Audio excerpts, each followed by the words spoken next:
मंगलम श्रीमदर्हंतो मंगलम गिरशासनम मंगलम सकल संगो मंगलम पूजकाम परादेवी जने कृपामन्थरतारयो ईशतवाष्पाश्रयोर्भद्रम् श्रीवीरजिननेत्रयो कमले गणेन्द्रे च सोचितं कर्म कुर्वति प्रभुस्तुल्यमनोवृत्ते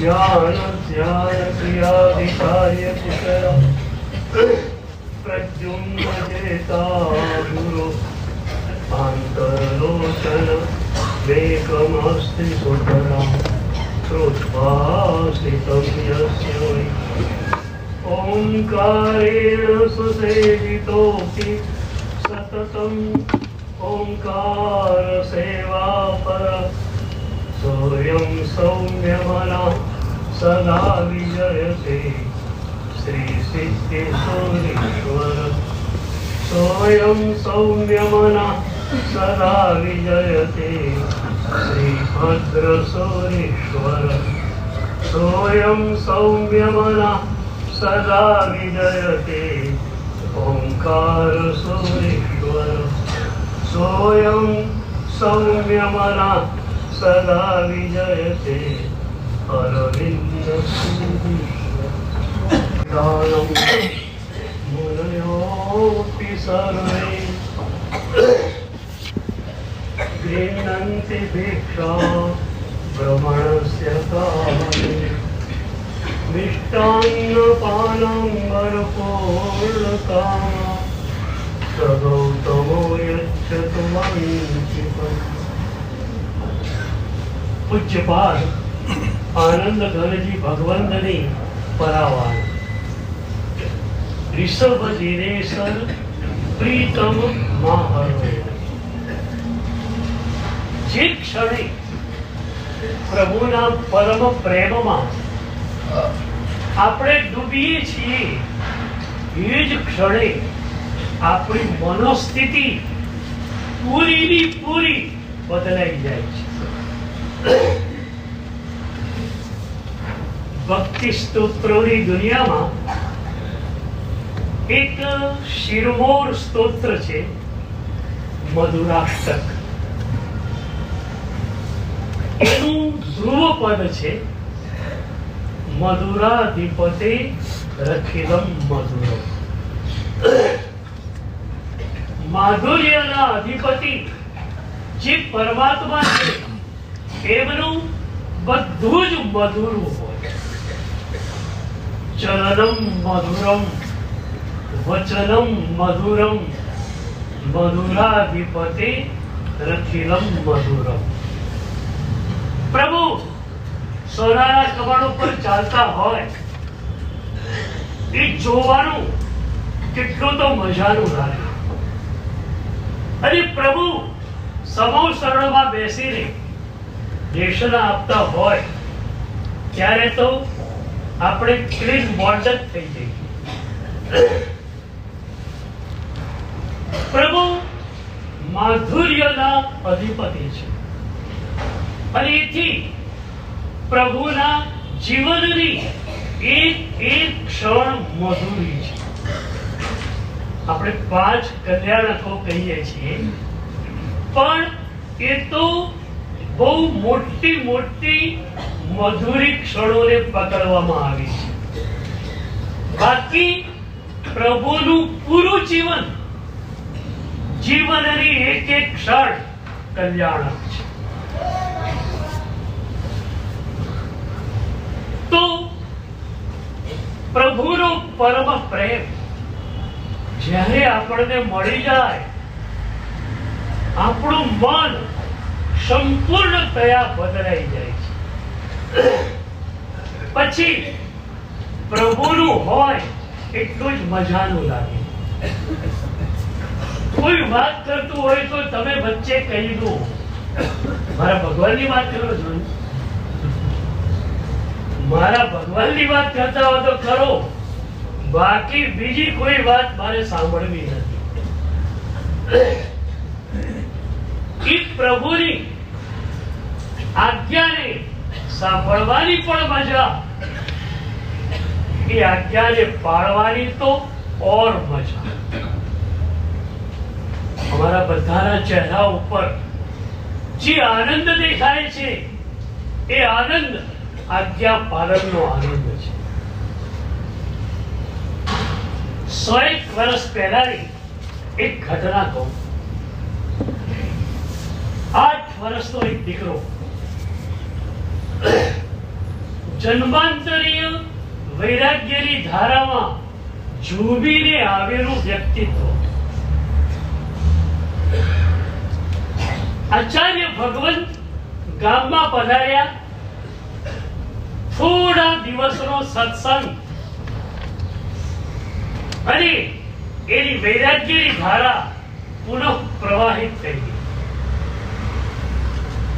હું ઘણી વાર કહું છું, તમારી બધાની સાધના કેવી છે? વૈરાગ્યનો, ત્યાગનો, ભક્તિનો અંગારો તમારા બધાના હૃદયમાં, અસ્તિત્વમાં ધધકી રહ્યો છે. માત્ર ઉપર થોડી મોહની રખ્યા વળી ગઈ છે, એટલે અમારે ખાલી રખ્યા જ દૂર કરવાની છે. અંદર અંગારા ધગધગી રહ્યા છે. એ 8 વર્ષનો દીકરો માત પિતાને કહી દે કે હું હવે દીક્ષા વગર રહી નહીં શકું.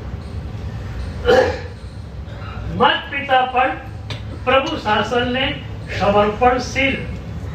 એ દીકરાની દીક્ષા થઈ ગઈ. બાલમુનિ તરીકે છે, પણ પ્રભુની એક પણ આજ્ઞામાં કોમ્પ્રોમાઇઝેશન નહીં. આજ્ઞા એટલે આજ્ઞા. there should be no compromisation. કોઈ સમાધાન, કોઈ છૂટછાટ એમાં હોઈ શકે નહીં. દીક્ષાને 6 મહિના થયેલા. લોચનો સમય આવે, બધા જ મુનિઓના લોચ એક પછી એક થઈ રહ્યા છે. બાલમુનિ ગુરુદેવ પાસે આવે, મારો લોચ ક્યારે છે? શું એ શબ્દો વાપરે છે? આ બધા મહાત્મા કર્મોના ફટાકડા ફોડી રહ્યા છે. મારે મારા કર્મોના ફટાકડા ક્યારે ફોડવાના છે? ગુરુદેવે કહ્યું કે તારો પહેલો લોચ છે, એટલે મુહૂર્તનો દિવસ આવશે ત્યારે તારો લોચ થશે. ગુરુ આજ્ઞામાં તહતી જતું, પછી કોઈ વિચાર નહીં. અને એમાં 2 દિવસ પછીની રાત્રિ, પ્રતિક્રમણ પછી બાલમુનિ ગુરુદેવના ચરણોમાં બેઠેલા છે. સેજ ઊંઘ આવી ગઈ. ગુરુદેવે પ્રેમથી એને પોતાના પગ પર ઊંઘાડી દીધો. બાલમુનિ સૂઈ ગયા. થોડી વારમાં પન્યાસજી ભગવંત આવ્યા. તો આચાર્ય ગુરુ ભગવંતે પન્યાસજીને કહ્યું કે આવતીકાલનો દિવસ સારો છે, એટલે કાલે આને લોચ માટે બેસાડજો. એનું મનોબળ બહુ જ મજબૂત છે, પણ એનું શરીર એકદમ ડેલિકેટ છે. મન એકદમ મજબૂત છે, પણ શરીર અત્યંત ડેલિકેટ છે. લોચ શરૂ કરાવજો. તમને એમ લાગે કે એનું શરીર બોડી ટોલરેટ કરી શકે એમ નથી, સહન કરી શકે એમ નથી, તો તમે મુંડનનો ઉપાય અજમાવી લેજો. આ વાતચીત શરૂ થઈ એ વખતે બાલમુનિ જાગી ગયા. બાલમુનિને એક બાજુ આનંદ થયો કે કાલે લોચ મારો થશે, બીજી બાજુ ધ્રાસકો પડ્યો કદાચ મારું શરીર સહન ન કરે. અરે ગુરુદેવ કહી દે કે મુંડન કરાવવાનું છે તો ગુરુની આજ્ઞા એટલે આજ્ઞા, એમાં તો કોઈ વિચાર પણ કરી શકાય નહીં. પણ મારે તો લોચ જ કરવો છે અને ગુરુ આજ્ઞાની વિરાધના કરવી નથી. પન્યાસજી ભગવંતે લાગ્યું બાલમુનિ સુતેલા છે, ઉચકીને એમના સંધારામાં મૂકી દીધા. પણ બાલમુનિ તો જાગે છે, હવે ઊંઘ આવતી નથી.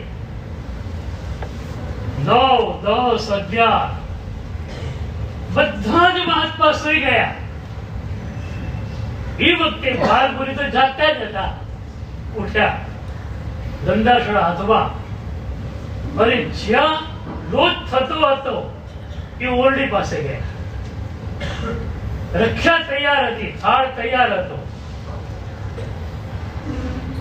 લોચ પહેરાની વિધિ કરી લીધી અને ફટાફટ લોચ કરવા માંડી પડી.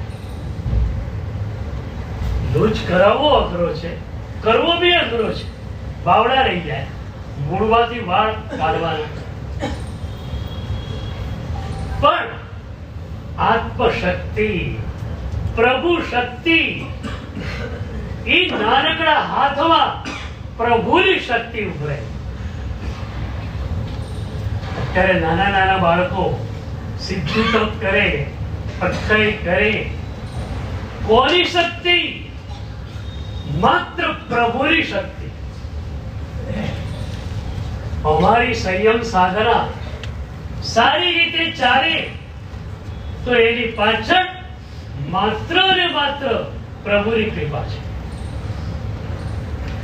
અને એટલે જ રોજ સવારે ઉઠીએ ત્યારે સૌથી પહેલા આ રજો હરણને અમે મસ્તકે લગાવીએ. અને એ વખતે અમારી આંખો આંસુથી ભીંજાઈ જાય કે પ્રભુ, મારી કોઈ સજ્જતા નહીં, મારી કોઈ લાયકાત નહીં, મારી કોઈ પાત્રતા નહીં, અને તારું અદ્ભુત વરદાન તે મને આપી દીધું. તમારી આંખમાં આંસુ ક્યારે આવે?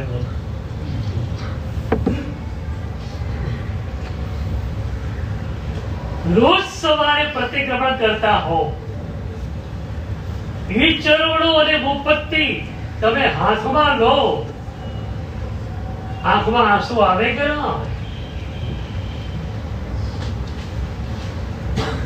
તમને તો ખરેખર અમારા કરતા વધારે આંસુ આવવા જોઈએ.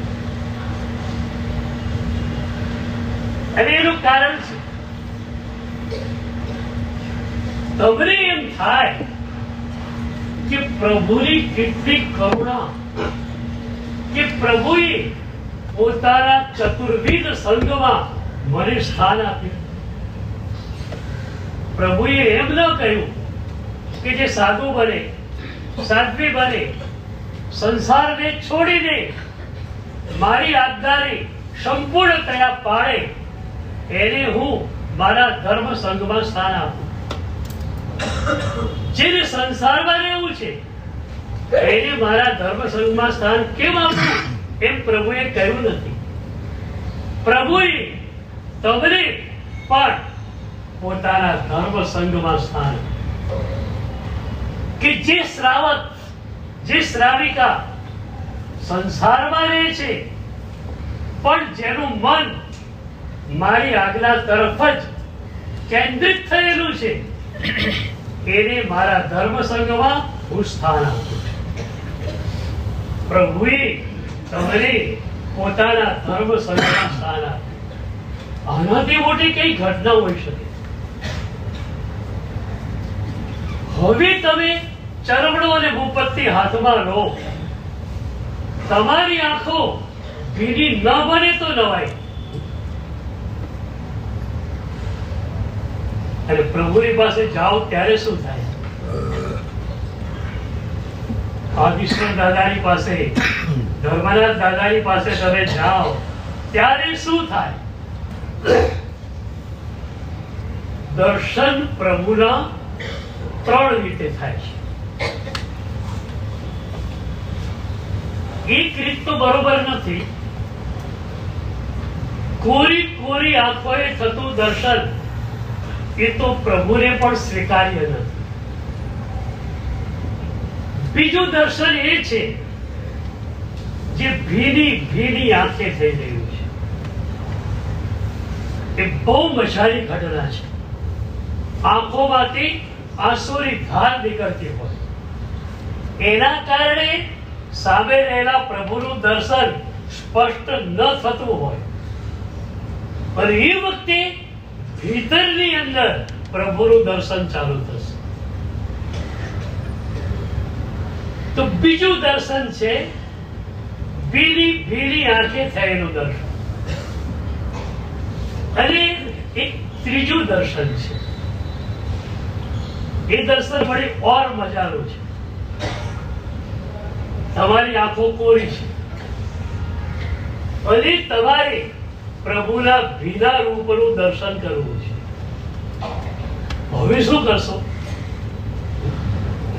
આંખો કોરી છે તમારી અને તમારે પ્રભુના ભીના રૂપનું દર્શન કરવું છે, તો શું કરશો? એના માટે એક મજાની વિધિ બતાવી. સદગુરુની આંખમાં જોવાનું. સદગુરુની આંખોમાં વિનાશની પૃષ્ઠભૂમિ ઉપર તરવરતા પ્રભુનું દર્શન તમને થશે. સદગુરુની આંખો, સદગુરુનું હૃદય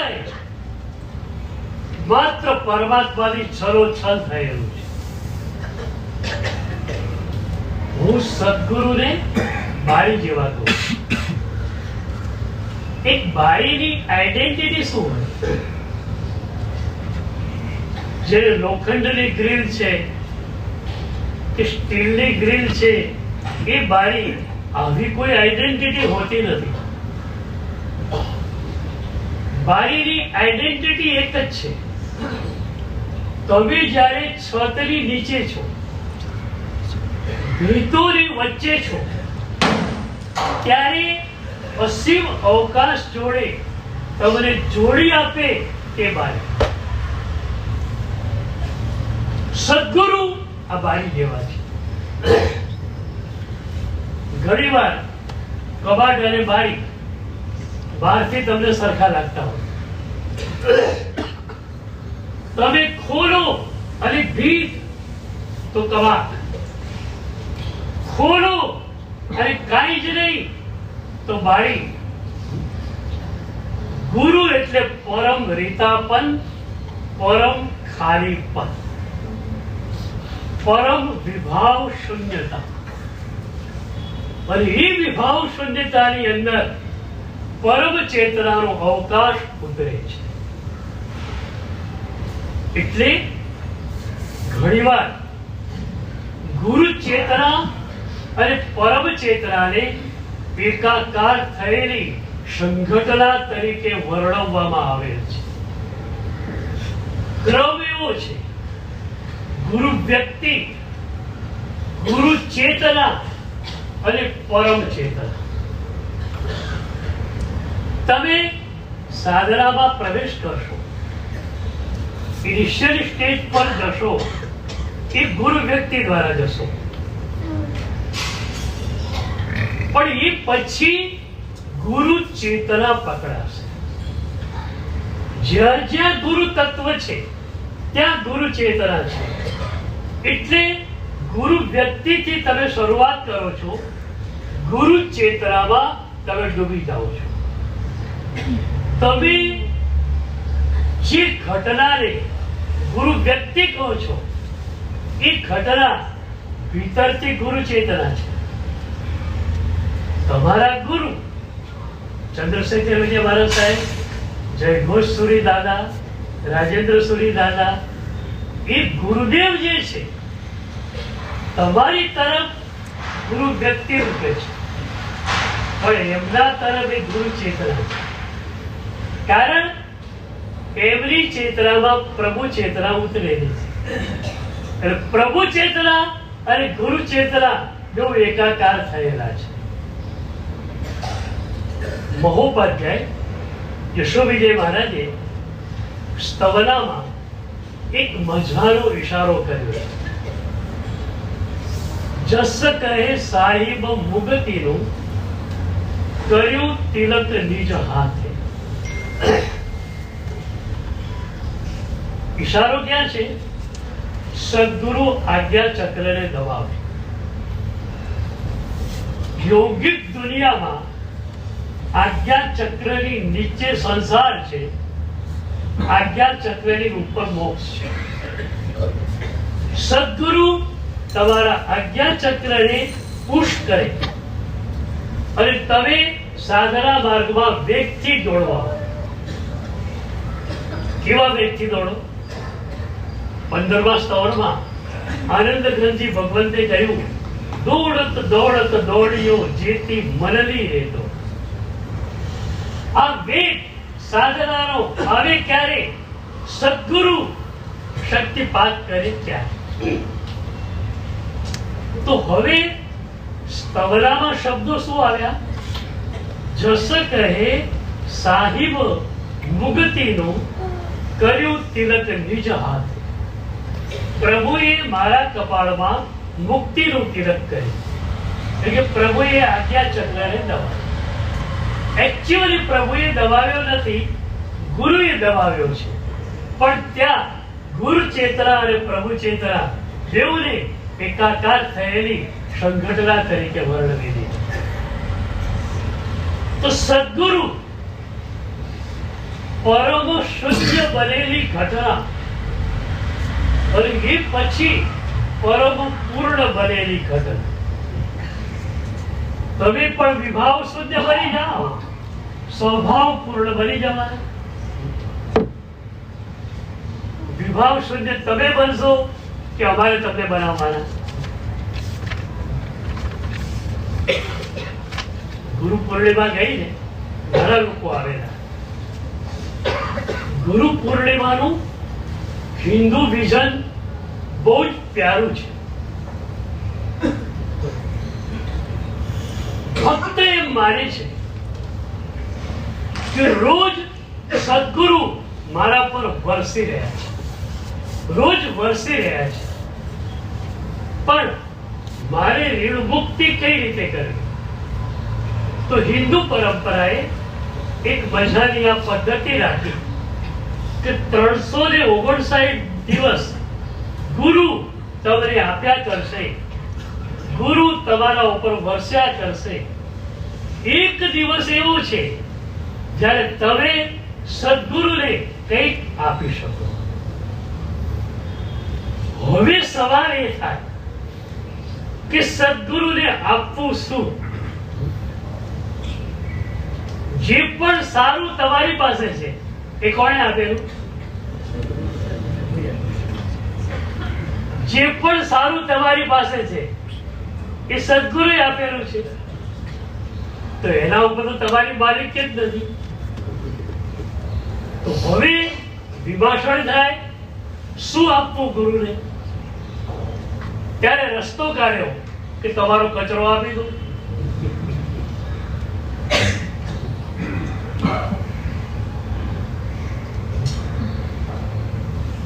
તકલીફ ત્યાં છે કે કચરો તમને કચરા જેવો લાગે છે.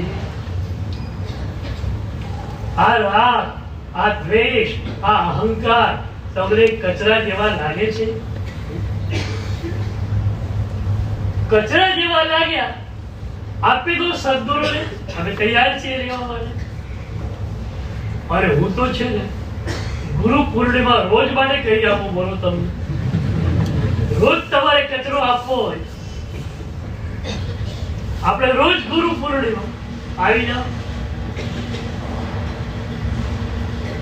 આમ પણ જૈન સદગુરુ એને તમારું કઈ જોઈતું નથી. સદગુણો ગુરુના જ છે, એટલે તો ગુરુને અપાય. સંપત્તિ ગુરુને જોઈતી નથી. તો રસ્તો શું? રસ્તો આજ તમારો કચરો આપી દો. આજે તો આશીર્વાદ એ આપવો છે કે તમારો કચરો તમને કચરા જેવો લાગે. જૂના જમાનામાં તેજંતુરી આવતી, આમ બહારથી ધૂળ જેવી લાગે, પણ એના રાસાયણિક ગુણો એવા હોય કે લોઢાને સોનામાં ફેરવી નાખે. તો કોઈને એમ ખ્યાલ હોય કે અમારે ત્યાં પરંપરાથી આ થેલી ચાલી આવી છે ધૂળ, પણ તેજંતુરી હોવી જોઈએ, અને તો જ અમારા પૂર્વજોએ તિજોરીમાં એને રાખેલી હોય. હવે તમે એની તેજંતુરી માનતા હો, એ થેલી આઘી પાછી થાય તો ચલાવી દેશો?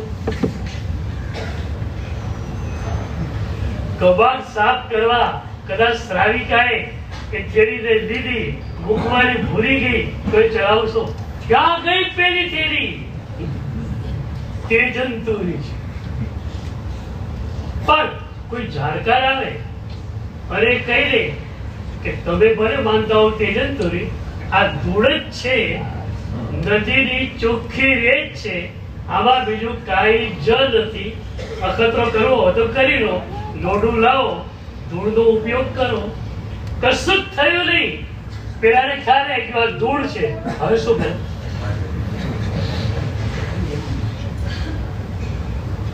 તો તમે શું માનો છો? તો આજનો મારો આશીર્વાદ એક જ છે, આ રાગ, દ્વેષ અને અહંકારનો કચરો તમને કચરા જેવો લાગે.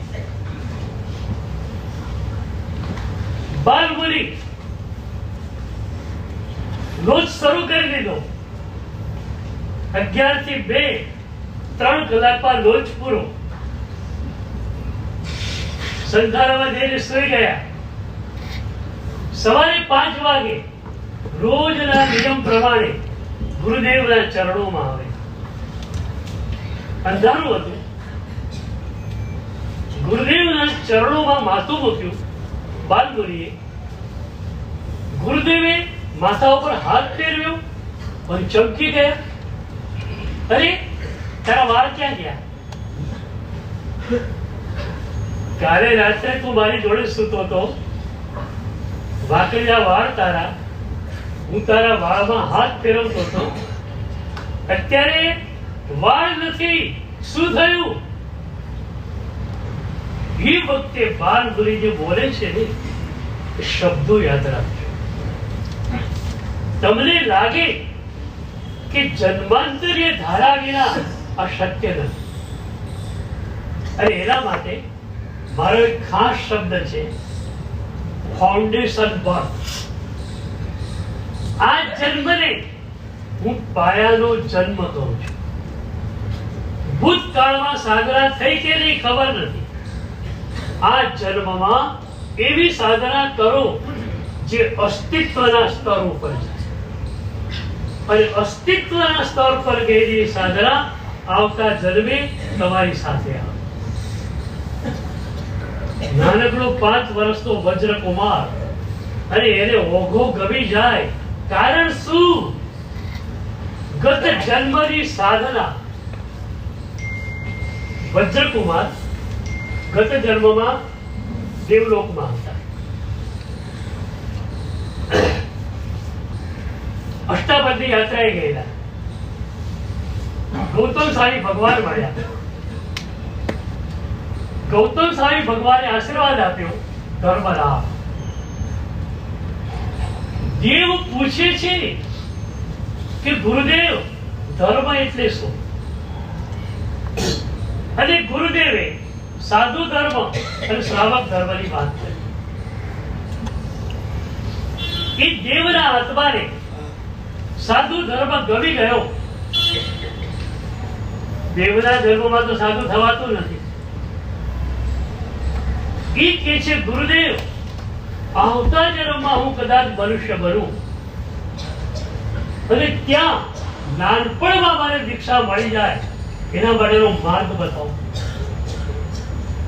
એ વખતે ગૌતમ સ્વામી ભગવાને એક સૂત્ર એમને આપ્યું, પુંડલિક કંડલિક અધ્યયન, અને કહ્યું કે આનો સ્વાધ્યાય તું કરજે. એ અધ્યયનમાં દીક્ષાનું મહાત્મ્ય હતું.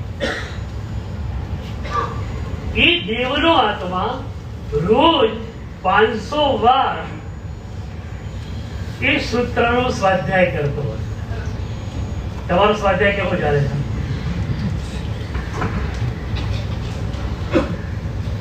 કુમારપાલ રાજા 32 દાંતોને સાફ કરવા માટે 32 સ્તોત્રોનો સ્વાધ્યાય કરતા હતા. સ્વાધ્યાય આપણે ત્યાં લુપ્ત થયો છે, પણ મને લાગે છે કે તમે ચાલુ કરી શકશો.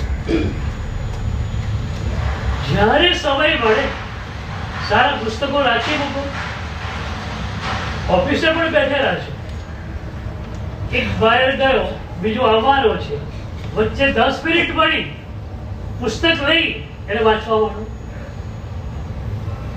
એક ખાસ મારો આગ્રહ છે કે 2 પ્રતિક્રમણ સૂત્ર તમે કરેલા હોય તો એનો અર્થ વહેલામાં વહેલી તકે જાણી લેજો. તમે ચૈત્યવંદન કરશો, નવોત્થોડમ બોલશો, પણ તમારી આંખો ખોરી હશે. કેમ? નવોત્થોડમની અંદર શું વાત કહેવાય છે એનો તમને ખ્યાલ નથી. પણ એ જો તમે નવોત્થોડમનો અર્થ જાણો, તમને ચેલેન્જ સાથે કહું કે એ પછી તમે નવોત્થોડમ બોલો અને તમારી આંખમાં આંસુ ન આવે તો જ નવાય. આવા પ્રભુ મારે માન્યા છે. આવા પ્રભુ. કેવા પ્રભુ? એક વિશેષણ છે, લોક નાહાણમ.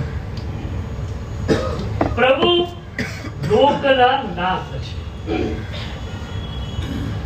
નાથ શું કરે? 2 ચીજ કરે, યોગ અને ક્ષેમ.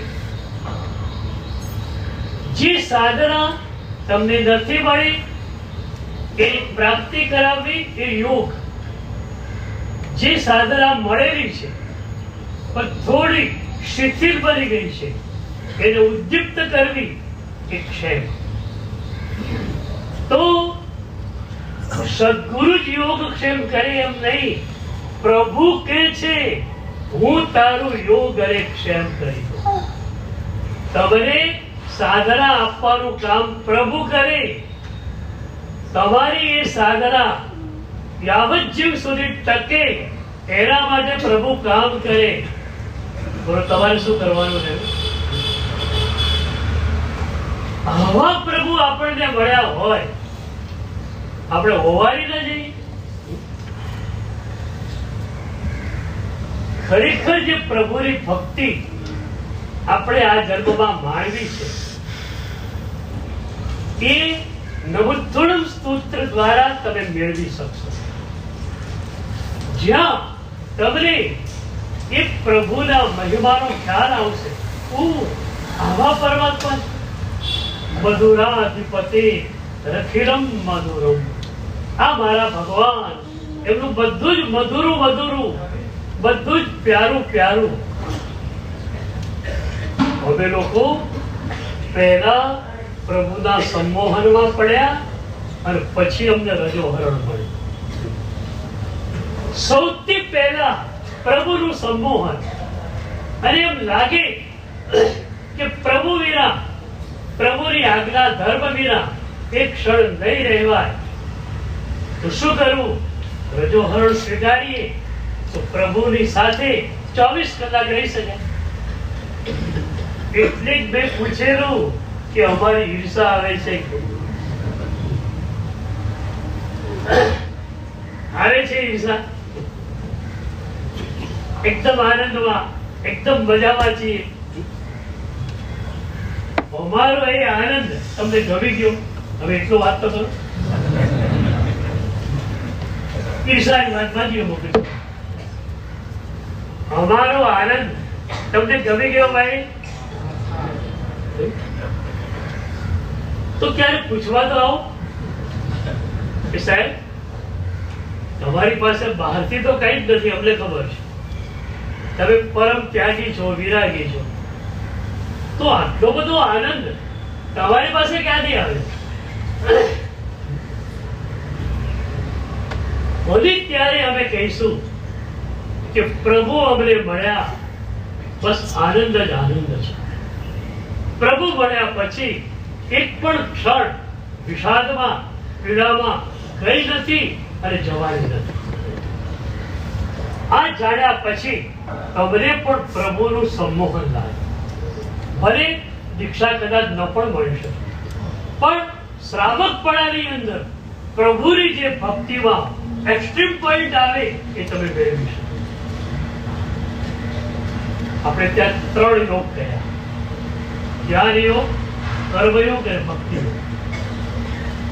જ્ઞાન યોગમાં તમારે આગળ જવું હોય, સેંકડો ગ્રંથો તમારે ભણવા પડે. કર્મયોગમાં ખૂબ સેવા, ખૂબ ક્રિયાવંચ કરવાની. ભક્તિ યોગ સરળમાં સરળ છે. પ્રભુની ભક્તિ કરતા જાઓ, નાચતા જાઓ, ગાતા જાઓ અને રાવણ રાજાની જેમ તીર્થંકર પદને નિકાચિત કરતા જાઓ. પ્રભુ શું ન આપે મારે તમને પૂછવું છે. પ્રભુ તીર્થંકર થઈ અને સિદ્ધ બની ગયા. એ તીર્થંકર પદ પ્રભુ તમને આપવા થઈ ગયા. પણ મને લાગે છે તમે લોકો આમ નિષ્પ્રિય માણસો જાગી. સંપત્તિની બાબતમાં નહીં, આ બાજુ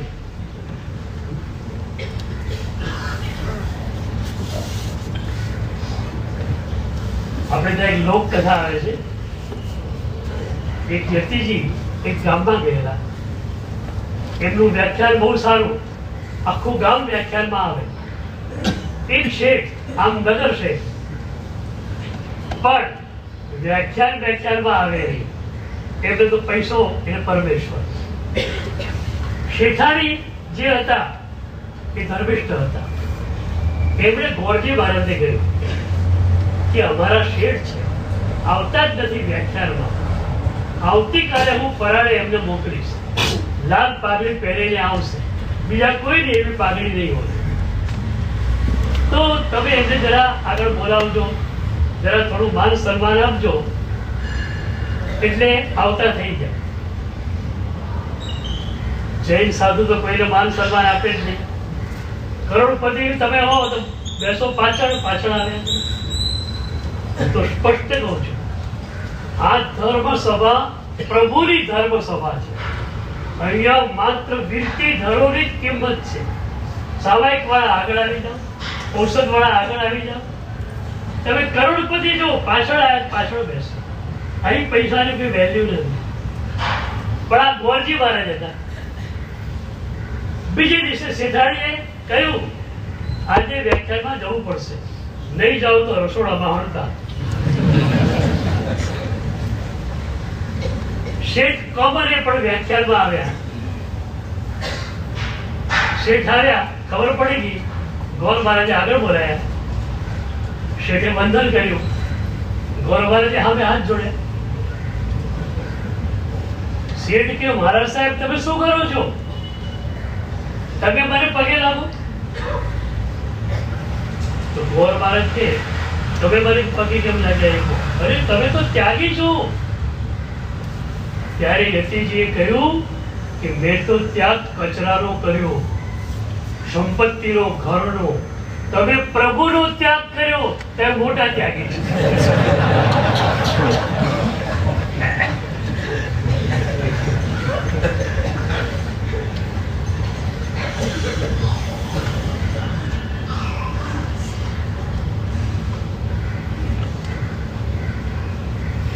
તમારી ભક્તિ ધારા ખરેખર સરસ છે. જે પહેલા પણ કહ્યું કે પ્રભુએ મને એવું પોઝિટિવ થિંકિંગ આપ્યું છે, એવો પોઝિટિવ એટીટ્યુડ આપેલો છે કે કોઈ પણ સાધકની અંદર ક્યારે પણ કોઈ ક્ષતિ મને દેખાતી નથી. માત્ર ગુરુ તરીકે બેઠેલો છું અને શિષ્ય કે સાધક આંખમાં આંસુ સાથે આવે અને એ એના દોષની વાત પૂછે ત્યારે એના દોષની વાત કરું. બાકી પ્રભુએ મને એવો તો પોઝિટિવ એટીટ્યુડ આપેલો છે કે મને બધે બહુ સરસ, બહુ સરસ, બહુ સરસ. મુંબઈમાં આવ્યો પછી 1 મહિનો લગભગ મુંબઈમાં દર્શન માટે પરિભ્રમણ થયું. પણ એ વખતે મારા શબ્દો એ જ રહેતા કે શું મુંબઈ નગરનો પણ અહોભાવ છે. અહીંયા પણ લોકોનો અહોભાવ ખરેખર સીમા ઉપર પહોંચેલો છે. એ તમારા અહોભાવને તો હું ખરેખર પ્રેમથી જોનારો માણસ છું, પણ તમારા ઉપર પ્રેમ પણ ઘણો છે પાછો, એટલે તમને ઊંચે ચડાવવા એવી ઈચ્છા પણ છે. તમે જ્યાં છો એ સાધનાના સ્ટેન્ડ પોઈન્ટ માટે તમને અભિનંદન આપું છું અને એનાથી આગળ ને આગળ તમે ચાલો એના માટે મારે તમને આશીર્વાદ આપો. બાલ મુનિ ગુરુદેવને શું કહે છે?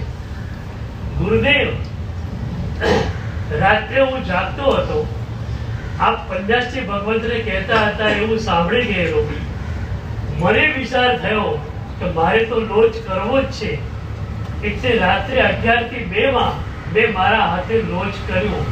પણ ગુરુદેવ મને પ્રાયશ્ચિત કહો. સાધુ જીવનની અંદર સદગુરુને પૂછ્યા વિના કશું જ કરી શકાતું નથી. મેં આપને પૂછ્યા વિના લોચ કરી લીધો, એનું મને પ્રાયશ્ચિત કહો. હરિભદ્ર સ્વામી મહારાજ કહે છે, મુત્તોડ આળ પાણમ, મુત્તોડ આળ પાણમ. એક શ્વાસોશ્વાસ લેવાની ક્રિયા જે વારંવાર કરવાની છે, એમાં તમે ગુરુને વારંવાર પૂછી શકતા નથી, પણ એ સિવાયની બધી ક્રિયામાં તમારે શિષ્ય હોય તો એને સદગુરુને પૂછવું જ છે. તો બાલ મુનિને 8.5 વર્ષની ઉંમરે આટલો ખ્યાલ છે કે ગુરુદેવ આપને પૂછ્યા વિના હું કશું જ કરી શકું નહીં, પરંતુ આપને પૂછ્યા વિના લોચ કરી લીધો, એનું પ્રાયશ્ચિત્ત મને શું હતું? મધુરાધિપતે રખિલમ મધુરમ, આજ્ઞા મધુરા. પ્રભુની જે પણ આજ્ઞા હોય એ મજાની મજાની લાગે. પ્રભુની એક પણ આજ્ઞા એવી નથી જે આપણું કલ્યાણ ન કરે. તો પ્રભુની દરેક આજ્ઞા પ્રત્યે આદર. મારી દૃષ્ટિ મોહનીના ક્ષયક્ષમ માટે સૌથી વધુ જરૂરી હોય તો 2 ચીજ છે: પ્રભુની આજ્ઞા પ્રત્યે તીવ્ર આદર અને પ્રભુની આજ્ઞાના બાળકો પ્રત્યે તીવ્ર આદર. એ સાધુ ભગવાન, એ સાધ્વીજી ભગવતી, એ શ્રાવક મહાશય, એ શ્રાવિકાજી, કોઈ પણ હોય જે પ્રભુની આજ્ઞાનું પાલન કરે છે, ત્યાં તમારું માથું ઝૂકી જવું જોઈએ. આ એકદમ શોર્ટકટ. એક અહોભાવ તમારી પાસે આવ્યો, એક અહોભાવ તીવ્રતાથી તમારી પાસે આવ્યો, બીજું બધું જ પ્રભુ અને ગુરુ તરફથી તમને મળી જશે અને મોક્ષની યાત્રા તમારી ચાલુ